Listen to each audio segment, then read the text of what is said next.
ಚೌಕಾವಿ ಗ್ರಾಮದ ಎಚ್ಪಿಎಸ್ ಶಾಲೆಯಲ್ಲಿ ಕೊಣ್ಣೂರು ಕ್ಲಸ್ಟರ್ ಮಟ್ಟದ ಪ್ರತಿಭಾ ಕಾರಂಜಿ ನಡೆಯಿತು. ಕಾರ್ಯಕ್ರಮದ ಮುಖ್ಯ ಅತಿಥಿಗಳಾಗಿ ಕ್ಷೇತ್ರ ಸಮನ್ವಯ ಅಧಿಕಾರಿಗಳಾದ ಶ್ರೀ ಯುಪಿ ದರಿಕಾರ್ ಸಸಿಗೆ ನೀರುಣಿಸುವುದರ ಮೂಲಕ ಕಾರ್ಯಕ್ರಮ ಉದ್ಘಾಟಿಸಿ ಮಕ್ಕಳಲ್ಲಿರುವ ಪ್ರತಿಭೆಯನ್ನು ಗುರುತಿಸುವುದೇ ಪ್ರತಿಭಾ ಕಾರಂಜಿ ಮುಖ್ಯ ಉದ್ದೇಶವಾಗಿದೆ ಹಾಗೂ ಎಲ್ಲ ಮಕ್ಕಳು ಸೋಲು ಗೆಲುವು ಸಮಾನವಾಗಿ ಸ್ವೀಕರಿಸಿ ಎಂದು ಹೇಳಿದರು. ಕಾರ್ಯಕ್ರಮದ ಸಾನ್ನಿಧ್ಯವನ್ನು ಶ್ರೀ ವೇದಮೂರ್ತಿ ಚೆನ್ನಮಲ್ಲಯ್ಯ ಹಿರೇಮಠ್ ವಹಿಸಿದರು. ಅಧ್ಯಕ್ಷರಾದ ಶ್ರೀ ಆರ್.ಎಸ್. ಪಾಟೀಲ್ ವಹಿಸಿದರು. ಅತಿಥಿಯಾಗಿ ಗ್ರಾಮ ಪಂಚಾಯಿತಿಯ ಸದಸ್ಯರಾದ ನೀಲಮ್ಮ ಬಿರಾದಾರ್, ಜಗನ್ನಾಥ್ ಜೋಶಿ, ಡಿಬಿ ಹಾದಿಮನಿ, ಕಾರ್ಯದರ್ಶಿಗಳಾಗಿ ಎಚ್ಎ ಬಿರಾದಾರ್, ಸಿದ್ದನಗೌಡ ಅಂಗಡಿ ಸೇರಿ ಮುಖ್ಯ ಗುರುಗಳಾಗಿ ಶ್ರೀಮತಿ ಕೆಎ ಹಿರೇಮಠ್ ಮತ್ತು ಇತರರು ಉಪಸ್ಥಿತರಿದ್ದರು. ಬಹಳಷ್ಟು ಮಕ್ಕಳು ಬಿಸಿಲಲ್ಲಿ ಕೂತಿರಿ, ಸ್ವಲ್ಪ ಯಾರು ಬಿಸಿಲಲ್ಲಿ ಕೂತಿರಿ, ಎಲ್ಲರೂ ನಗಲ್ತಾವೆ.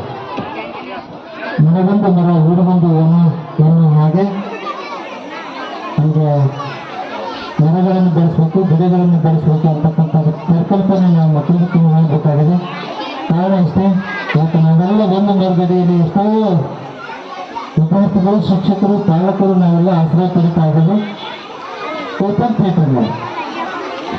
ಅದಕ್ಕೆ ಮರ ಇದ್ರೆ ಎಷ್ಟು ಅನುಕೂಲ ಆಗ್ತದಕ್ಕೆ ಒಂದು ಉದಾಹರಣೆ, ಅವೆಲ್ಲ ಗ್ರಾಮ ಪಂಚಾಯತಿ ಅಧ್ಯಕ್ಷರಾಗಿ ಊರಿನೆಲ್ಲ ಪ್ರಮುಖರಿದ್ದಿದ್ರಿ. ಊರಿನಲ್ಲಿ ಪ್ರತಿಯೊಂದು ಮನೆಗೊಂದು ಮರ ಬೆಳೆಸ್ರಿ, ಊರಿಗೊಂದು ಏನೋ ಬೆಳೆಸ್ರಿ. ಹಾಗಾಗಿ ಆ ಊರು ಏನಾಗ್ತದಂದ್ರೆ ಬಹಳಷ್ಟು ಹಸಿರುಮಯವಾಗಿ ಈಗ ವಾತಾವರಣ ಚಲೋ ಸಿಕ್ಕು ಅಂತಕ್ಕಂಥ ಮಾತನ್ನು ಹೇಳ್ತಾ ಇವತ್ತಿನ ಈ ಒಂದು ಕ್ಷೇತ್ರ ಶಿಕ್ಷಣಾಧಿಕಾರಿಗಳ ಕಾರ್ಯಾಲಯ ಹಾಗೂ ಕ್ಷೇತ್ರ ಸಮನ್ವಯಾಧಿಕಾರಿಗಳ ಮಧ್ಯದಲ್ಲಿ ಸಮನ್ವಯ ಸಂಪನ್ಮೂಲ ಕೇಂದ್ರ ಕೊಣ್ಣೂರು ಹಾಗೂ ಸರ್ಕಾರಿ ಹಿರಿಯ ಪ್ರಾಥಮಿಕ ಶಾಲೆ